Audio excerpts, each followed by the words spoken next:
In so many ways, the work is in the early stages in the Caribbean where Irma hit as a Category 5. Thousands of Americans were stranded there. The U.S. military landed in the U.S. Virgin Islands, bringing food, water, and supplies, things nearly every island in the region needs after Irma. 9 News reporter Anusha Roy talked with Coloradans who are finally home from their Caribbean vacations. We saw 30-foot boats in people's living rooms.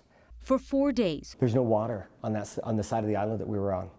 You know, there's nothing for them. John Geddard saw St. Martin crumple from Irma, destroying 95% of the island. You didn't realize that there was another whole level on this house. The reason he could talk in Denver is because of the National Guard 106th Rescue Wing.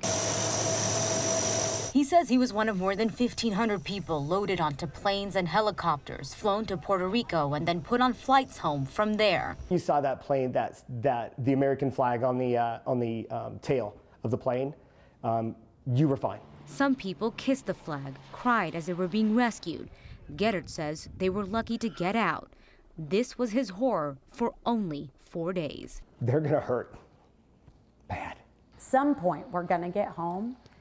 And this is their home. Kelsey Rich did make it back home to Inglewood at 1 this morning. Are they going to make it through? And that was really very scary. She says it was hard running out of diapers for her 8-month-old baby.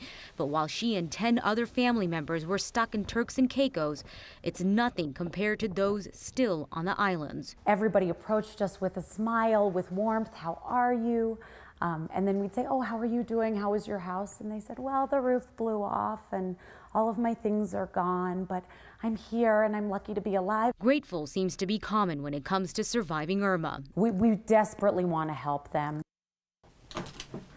It's not every 17-year-old that turns their closet into a recording studio. But when you've been singing since birth... Well, my mom said that I could hum before I could talk, so probably since I was like 1. Replacing clothes with microphones just makes sense. Kayla Ruby is a Broomfield High School senior.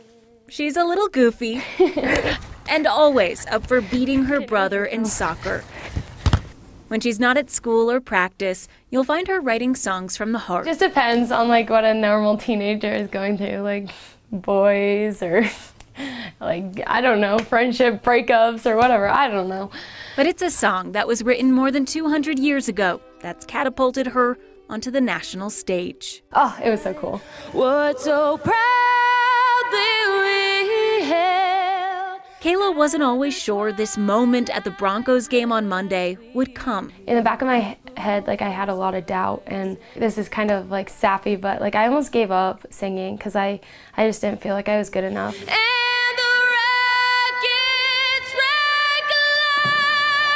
She's singing a different tune these days. One where she's definitely not giving up. So if anybody is ever needing a person to say never give up that isn't their parents, then let me be that person, because it's true, dreams can come true and nothing's impossible, because obviously a 17-year-old girl can make her dreams come true. Anybody can.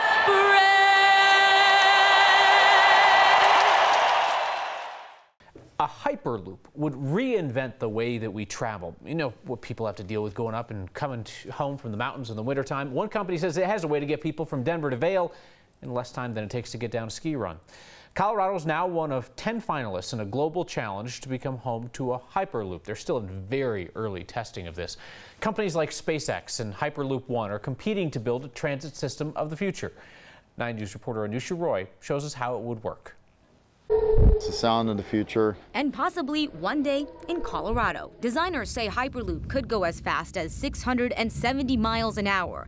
This map, based on the competition that made Colorado a finalist, includes a stop at DIA, a 9-minute travel time to go 80 miles from Denver to Fort Collins, or skipping I-70 to make it to Vail in around 15 minutes, a distance of more than 100 miles from the airport. Ready for test? Speed is Hyperloop One's specialty. The company boils down how their technology works in this video. It starts with an electric motor. Those on board will gradually speed up in a low-pressure tube, drawing power from energy sources along the route like solar and wind. Uses magnetic levitation to guide and lift the pod off the track. And eventually reach airline speeds because of the low aerodynamic drag. But now we're running the actual pod, longer distances and increasing speed. The technology is being tested in Las Vegas. But would you want to sit inside something going that fast?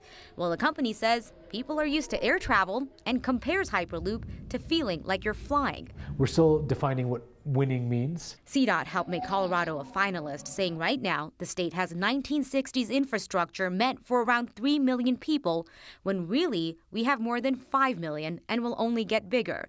But no free money comes with being a finalist, and cost is still a big question. We said all along the state will not be the pockets for this.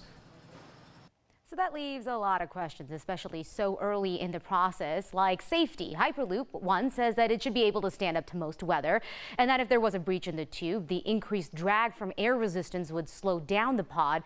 We did ask some more specific questions. We're still waiting to hear back. The company, though, has got some ambitious goals. It's hoping to have 3 systems running by 2021. Kyle? Interesting. I got a phone message tonight from a woman up in Arvada who said they want to jetson me around the state and I just want them to fix the light rail. Yeah, 2 separate systems. Yeah, but we understand. All right. Thank you so much, Anusha.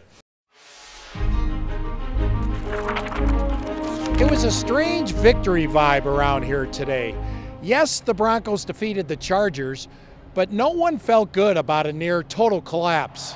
Still, thanks to Shelby Harris, the Broncos are undefeated going into their Week 2 showdown with the Cowboys. You know, absolutely, we want to finish better than that. That was sloppy. It's not who we want to be, but ultimately, you know, it's a win versus a really good opponent. You know, I mean, Phillip Rivers is a special quarterback, so you give him a chance from half the field. It's going to be a tough chore for you, but a win's a win. We'll take it. No apologies for that. None. You had to like what you saw from the Broncos offense for 3 quarters. Touchdown, Denver! Benny Fowler! You had to like what you saw from the Denver D for 3 quarters. Oh, it's going to be intercepted by Bradley Roby. We all thought we'd have a pretty good idea what kind of team the Broncos have after Game 1. Now we're still not really sure. Bring on them Cowboys. We should know more about the Broncos in 5 days. Mike Kliss, 9 News.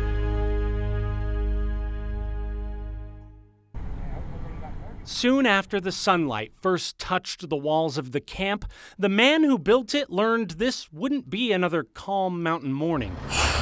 This day would be the end. All I know is they came with an army. We found Steve Bedigian standing on his car next to a pile of things he was allowed to keep, while he watched the county's bulldozers make short work of it, ripping out in hours what he spent 2 years building.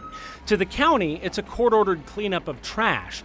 To Steve, known to locals as the Flagman, they're destroying his art.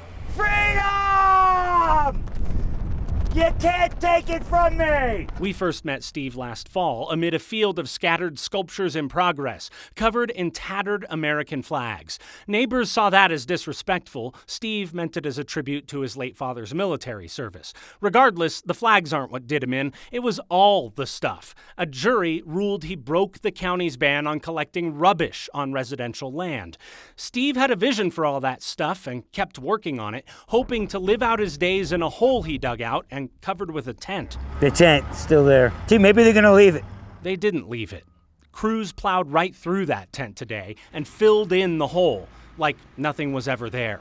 Steve didn't seem angry or sad. He seemed defeated and just calmly narrated the destruction. Well, nobody can say I didn't build this well. They probably threw them in the dumpster as soon as they were out of sight. They can tear down our home, but they can't tear us apart.